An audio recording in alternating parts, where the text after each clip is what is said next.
So, for me, the daily confrontation with fear has become a real practice for me since about three years ago. I went skydiving in Dubai, right? And skydiving is a really interesting confront with fear, right?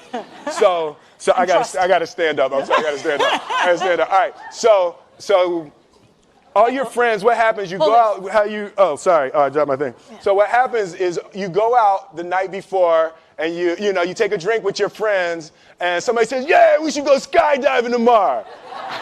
And you go, "Yeah, we'll go skydiving tomorrow." "Yeah, yeah." And you go, "Yeah." And everybody goes, "Yeah." Right? And you go home and you by yourself, you're like, Right? You're like, well, yeah, I mean, they was drunk too. Right? So maybe they not, maybe, I mean, we don't have to go. We don't have to do it.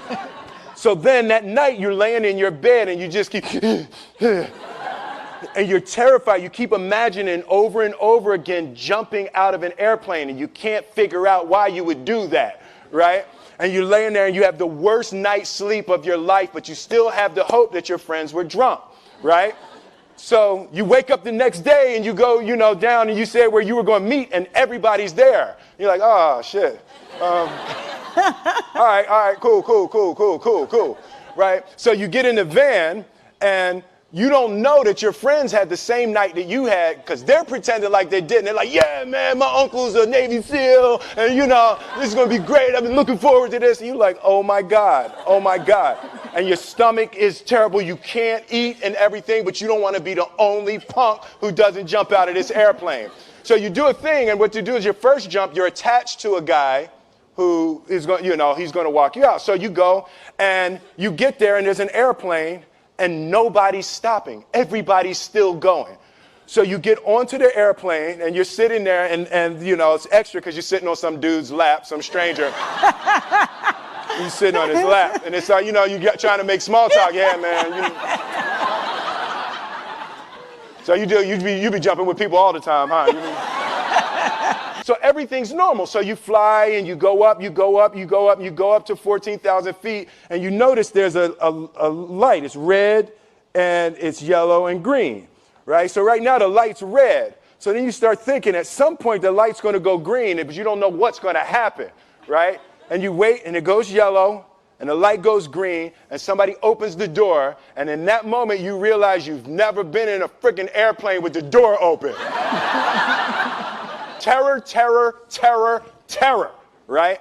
So you go, and then, if you were smart, you sat in the back so you don't go first, right? And then people start going out of the airplane. And you go, and the guy walks you up to the end of the thing, and you're standing, and your toes are on the edge, and you're looking out down to death. And they say, on 3.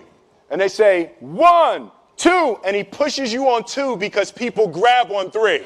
Right? Right? And you go,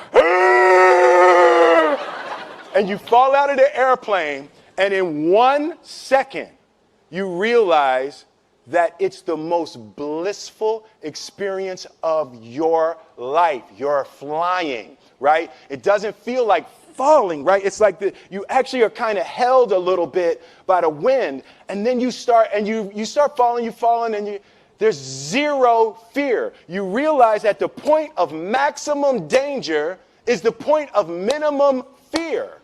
It's bliss. It's bliss, and you're flying,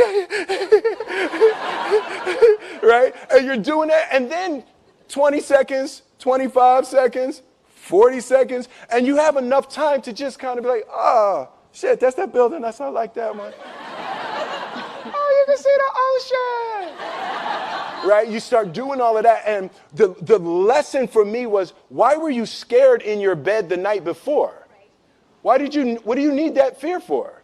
Just don't go. Why are you scared in your bed 16 hours before you jump? Why are you scared in the car?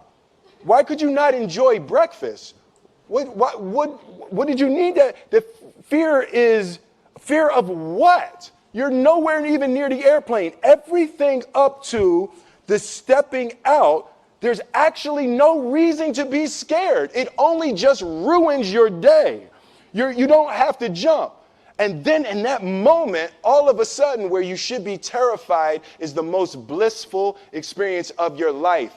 And God placed the best things in life on the other side of terror. On the other side of your maximum fear are all of the best things in life.